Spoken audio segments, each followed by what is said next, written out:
This is your USMNT Abroad weekend update from March 7th to March 9th of 2025.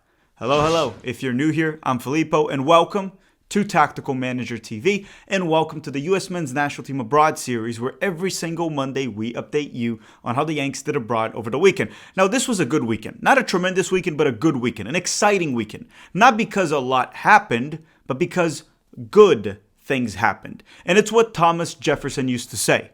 Quality over quantity. So we didn't have a lot of quantity this weekend, but we had quality, or at least a few exciting things happened that we're going to talk about. That said, don't forget to drop a like before we start. Let's try to hit 1,000 likes in this video. This week, we also have the US Men's National Team roster dropping. We're going to be doing a live stream for that. And next week, we will not be doing the US Men's National Team Abroad series on Monday because we're going to start the coverage of the US Men's National Team March camp for the Nations League finals. All right? With that said, let's roll the intro and start the episode.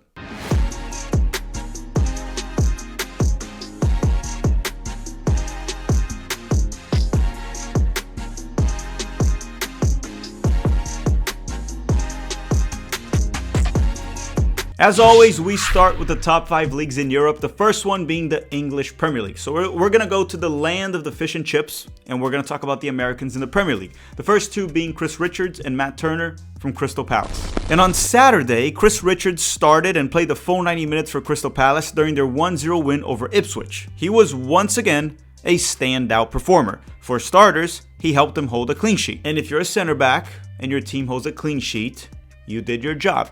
Could you have done better? Maybe. A lot of the times that can happen. But their main job, their duty, is to not allow the opponent to score. And that was done. But on top of that, Chris Richards also had the most tackles in the entire game. He won 7 out of 9 ground duels, 2 out of 3 aerial duels, and the dude also had 15 defensive actions. He was also fine on the ball. Actually, I'd say he was quite good on the ball. He was fairly efficient with his passing and had some good long balls as well. But defensively, he was nothing short of fantastic. He has been great for Crystal Palace over the past 3 to 4 weeks, even though when he came back from injury, he was a bit shaky, but he caught good form. He's been great. He's been tremendous, and he's shown all of us that he is Premier League quality. Now, this was a Premier League game. It wasn't a cup game, so for that reason, Matt Turner, stayed on the bench the full 90 minutes. Next up, we have A-Rob, Anthony Robinson, from Fulham. And on Saturday, A-Rob started and played the full 90 minutes for Fulham during their 2-1 loss to Brighton. A very late 2-1 loss. I mean, Brighton scored in added time off a penalty kick. Now, A-Rob was playing as a wingback because they did have a back three in this game. So he was very high up the field for most of the game. And he didn't really offer much on offense. The crosses weren't great. There was no combination play. The first touch wasn't good also. I mean, defensively, he was good when tested, but on offense, not great. But I do want to say this. A-Rob wasn't bad. It wasn't a bad performance. He rarely has those games, right? But one thing is for sure. His form has taken a dip over the past few weeks. He's no longer in that incredible form that he was for the first half of the season. But at the same time, we must respect his consistency. During the entire season, maybe he had one bad performance. Maybe. I'm saying maybe because I actually don't remember A-Rob having a bad game for the entire season, but maybe he had once. I didn't watch every single game that he played. I'd say I'd watched probably half of them or a little bit over that and then obviously tracked how he did. But he's been extremely consistent this season. That's the point that I'm making, right? That even when he doesn't play well, or actually he doesn't stand out, he still doesn't play poorly. He's been consistently good or at worst, average. Still in England, we have Tyler Adams from Bournemouth. And on Sunday, Tyler Adams started and played the full 90 minutes for Bournemouth during their 2-2 draw with Tottenham. Now, Bournemouth blew a 2-0 lead, but in regards to Tyler Adams, I thought he had a good game. He was efficient and safe on the ball. Defensively, he was a monster, as always. He's just one of those central defensive midfielders that rarely gets goal contributions, but he also rarely makes any mistake. He also rarely ever has a bad game. Okay, time to leave England and go to Italy so we can talk about the Americans in the Serie A. The first two being Christian Pulisic and Yunus Musah from Milan. And on Saturday, Christian Pulisic and Yunus Musah both started for Milan during their kind of big 3-2 win over Lecce. I mean, it shouldn't be a big deal that they beat Lecce, but Milan has been ass lately, so this is a big win, especially when you add the context of how it happened. But let's talk about the players. Pulisic played the full 90 minutes and Yunus Musa was subbed out around the 74th minute. But how did they do?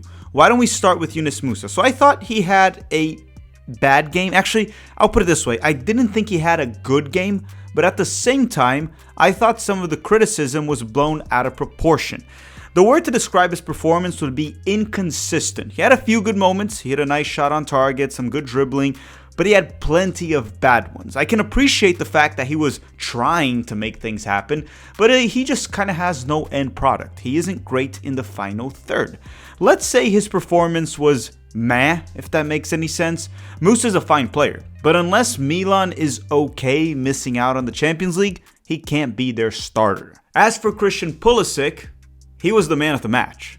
Rightfully so. He was big. He was tremendous. He was great. He started the game sharp with a nutmeg and through ball that would lead to the assist for Santi Gimenez to score a tap-in. But Santi Gimenez could not hold on his line and he was offside. By the way, I don't think Santi is a very good player. It's just my opinion and time will prove me right. I mean, there's a reason why Mexico refuses to start him. Well, one is Raul Jimenez is a much better player, but I just don't think Santi's really good. I mean, they were starting Henry Martin over him for a reason. Call me a hater all you want, but just watch the games. Okay, but back to the Americans abroad. This is not an L3 abroad episode, because if I did an L3 abroad episode, it would be like 2 minutes long. They have like 2 players abroad right now. Christian Pulisic looked sharp and, for the entire game.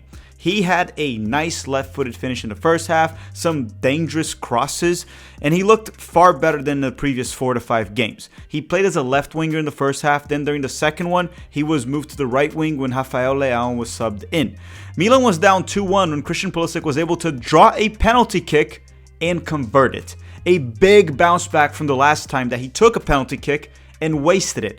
Despite missing it last time, he didn't shy away from it, and I like that. That shows that he has confidence, a strong personality. He didn't let it affect his confidence. Later on, Christian Pulisic would score Milan's 3rd goal and his 2nd in the game. It was a mid-air tap-in. It was actually a wonderful cross provided by Rafael Leão, and good off-the-ball movement from Christian Pulisic, and good finish. So Pulisic's brace led Milan to a win after being down 2-0. Now, according to FootMob, Pulisic has 8 goals and 6 assists in the Serie A this season, with 10 games left. Last season, he had 12 goals and 8 assists. So unless he catches good form right now, I doubt that he will surpass those numbers. He would need 6 goal contributions in 10 games. Now, at the time of this recording, he's averaging 0.6 goal contributions per game in the Serie A. So if he keeps up that same rate, he would tie his Serie A goal contributions from last season. So unless he overperforms that, what he's been doing all season long, he will not surpass his numbers from last year. My opinion, he will tie it. Regardless, time will tell, we'll see. Next up, we have Weston McKennie and Tim Weah from Juventus. And on Sunday, Weah and McKennie both started for Juve during their 4-0 loss to Atalanta, a team that was named after the great city of Atlanta in Georgia. True story, believe me. Now, Weah played 54 minutes and Weston McKennie played the full 90 minutes. And I'm going to cut right to it. Juve was shit. They were terrible. But the Americans were also pretty bad. McKennie's combination play was off, sloppy touches. He was just not good. He also conceded a penalty kick for Atalanta in their first goal. It was a handball in the box, and it was a bit of bad luck, but it was also a bad choice to jump in the air with your arms wide open, right? So I can't really just say it was bad luck. It was also a bad decision from Weston McKennie. Now, Timothy Weah wasn't great either. He wasn't able to offer much going forward as a right back, and he was kind of shaky on defense, which is unusual for him. It was more of a Juve problem. They all sucked, but of course, I only covered the Americans, and the Americans weren't good either. I also stopped watching this game after the 75th minute or so when it was like the 4th goal, because I didn't feel like watching it anymore. So if anything happened after that, I'm kind of not covering it, but it ended 4-0, so I don't think anything else happened. Last but not least, we have Gianluca Busio from Venezia. And on Saturday, Busio stayed on the bench the full 90 minutes for Venezia during their 1-1 draw with Como. Okay, now before we continue, you're going to smash the like button real quick if you haven't already. And we're going to put a quick word from the sponsor of this video, So Rare. We'll be back in 60 seconds. Don't go anywhere. Do you collect sports cards? Do you play fantasy sports? Yes, no, maybe. If you said yes to any of that, I got something for you. And if you said no, you might still want to stick around. Tactical Manager TV is partnering up with SoRare with a special offer. The link will be in the description. In SoRare, you can collect your own virtual cards of your favorite players. And then you may be asking, why would I want to collect virtual cards? Well, you can line them up on 5-a-side games every single week. And if your players perform in real life, you can win actual money, signed jerseys, game tickets, or even more cards to improve your own club. And you can also get unique experiences like a friend of the channel, Fiago, that got to meet Zinedine Zidane. You know what's also cool? They also have the NBA and Major League Baseball. I'm mainly gonna just stick to soccer, but you do you. What I really like about SoRare, before we even partnered with them, is that they're unlike other fantasy games where you have to pay per play. In SoRare, you pay to get the players you want permanently as cards, and then you can play multiple times using those same cards, at least until the player retires, win rewards if your players perform in real life. You can also buy undervalued player cards for cheap, then hold, use them in the future when they improve or develop, and then you can even sell that card when its value goes up for better ones. Or just keep the money yourself. And if you use the link in the description of this video, you will get $50 in credit after buying your first 5 cards through auctions or instant buy at any prices. Play with responsibility. All right, enjoy. Okay, we are back. We are so back. And now we're going to talk about the Americans in the Bundesliga. The first two being Gio Reyna from Borussia Dortmund and Noah Kai Banks from Augsburg, because they clashed over the weekend. And on Saturday, Gio Reyna stayed on the bench the full 90 minutes during their 1-0 loss to Augsburg. By their loss, I mean Dortmund, right? And I said that he was really bad in the 2 starts that he had the past 2 weeks. And, you know, there's your evidence. He's playing no minutes. And some people disagreed with me, but I still think he wasn't good when he played. Brandt is not even that good of a player. He's okay. And even though Dortmund was down 1-0, Gio still didn't play. Again, as I said, I was right. Now, Noah Kai Banks, he started off the bench for Augsburg and was subbed in the 81st minute to help them hold a clean sheet during their 1-0 win. Imagine if we go back to when the season started and I told you that when Augsburg and Dortmund played, Noah Kai Banks would have more minutes than Gio Reyna. You would call me crazy. You would call me a madman, but that just happened. And honestly, I didn't think that would happen either, but it did. Next up on the list, we have Joe Scally from Borussia Mönchengladbach. And on Friday, Scally was not available for Gladbach as he was serving suspension for his yellow card accumulation. As for Leonard Maloney, because he plays for Mainz and Gladbach played Mainz, he started off the bench and was subbed in the 87th minute for Mainz during their 3-1 win over Gladbach. The other 3 Americans in the Bundesliga are James Sands, he's done for the season, he's injured. John Tolkien, he's dealing with a muscle injury, he's not available. And Kevin Paredes, that hasn't played since forever. The last time he played, JFK was probably still alive. So Kevin Paredes is still injured, but apparently he'll be back very soon. We're done with Germany. Let's go to Spain and talk about Johnny Cardoso from Real Betis. And on Sunday, Johnny started and played 80 minutes for Real Betis during their 1-0 win over Las Palmas. And Johnny had a solid game. I would say he had a good game actually. He was safe on the ball with a 90% passing accuracy, good defensively, did a lot of the dirty work, right? That's what he mainly does for Real Betis. It wasn't really a masterclass like last week against Real Madrid, but it was a very good performance. And I think it's safe to say, or fair to say, that the US men's national team is very well served at the central defensive midfielder position with Tyler Adams and Johnny Cardoso finally being available. Now that I just said that, let's just hope I didn't jinx it. Knock on wood. Just find wood anywhere and knock on it for me, okay? I probably shouldn't have said that. Now let's talk about the Americans in France, in Ligue 1. The first one is Florin Balogun. He's still not back for Monaco, but it looks like he's back in training, so he is expected to be back right after the international break, so late March. Next up, we have Mark McKenzie from Toulouse. And on Friday, McKenzie started and played the full 90 minutes for Toulouse during their 1-1 draw with Monaco. A very late 1-1 draw as they scored at the 95th or 94th minute. And last but not least in France, we have Tanner Tessman from Lyon. And on Sunday, Tessman started alongside Matic, which I don't really like, at least I didn't when I watched them play together, and he played the full 90 minutes for Lyon during their 2-0 win over Nice.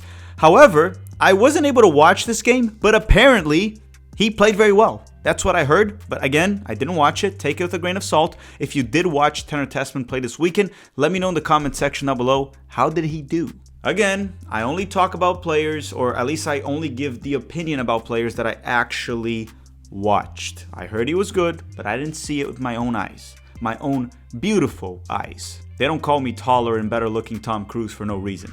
Now let's go to the Netherlands and talk about the Americans in the Eredivisie. And let's start with the PSV boys. Tillman and Pepe are injured, probably done for the season, but Richie Ledesma played.